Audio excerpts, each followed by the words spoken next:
Drainage ব্যবস্থার উন্নয়নে গেল ৭ বছরে ৬৩৪ কোটি টাকা ব্যয় করেছে খুলনা সিটি কর্পোরেশন। কিন্তু বর্ষা মৌসুমের প্রথম ভারী বর্ষণেই জলাবদ্ধতার শিকার হয় খুলনা মহানগরীর অধিকাংশ স্থান।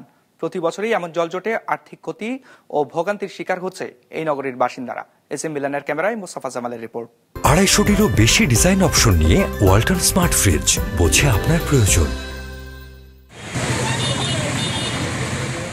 আষাঢ়ের প্রথম ভারী বর্ষায় খুলনা মহানগরীর অন্যতম গুরুত্বপূর্ণ স্থান রয়্যাল মোড়ের চিত্র এটি। বর্ষার শুরুতে এমন জলাবদ্ধতা সৃষ্টি হয়েছে নগরীর ৩১টি ওয়ার্ডের প্রায় সবখানেই।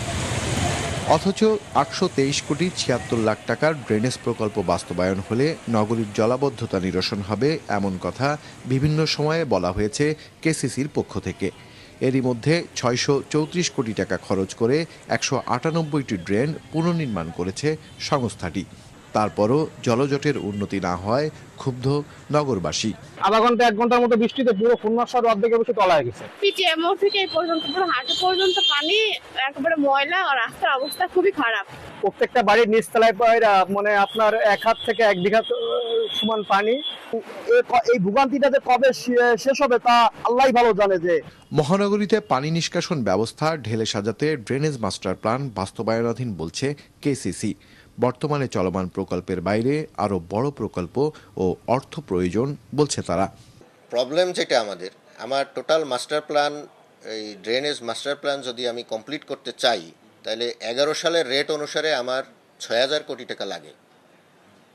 কিন্তু আমি এই এখন ২০২৫ সাল খরচ করতে পারছি মাত্র ৮২৩ কোটি টাকার। আমাদের একটা প্রজেক্ট হয়েছিল যেটা চলমান আছে, সেইটা মাত্র 20% পারপাস সার্ভ করবে, তাহলে বাকি 80% তো আমার রয়েই গেল।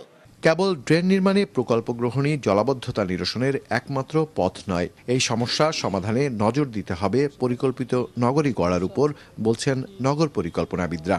অতীতে একসময় বৃষ্টিপাতের পরিমাণ বেশি ছিল, কিন্তু বর্তমানে বৃষ্টিপাতের পরিমাণ কমছে। কিন্তু তারপরেও যে জলাবদ্ধতা হচ্ছে, সেই জলাবদ্ধতার কারণগুলোর মধ্যে যেটা দেখা যায় সেটা হচ্ছে অপরিকল্পিত নগরায়ন, অপরিকল্পিতভাবে বসবাসের স্থাপনা এবং অন্যান্য স্থাপনা নির্মাণ, তারপরে হচ্ছে সবুজের পরিমাণ কমে যাওয়া, তারপর হচ্ছে যে খাল নালা বা অন্যান্য জলাধার যেগুলো, সেইগুলো হচ্ছে অবৈধভাবে দখল হয়ে যাওয়া বা ভরাট হয়ে যাওয়া।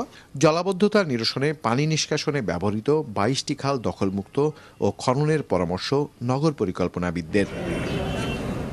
মোস্তফা জামাল, বিজনেস রিপোর্ট, মাছরাঙা টেলিভিশন।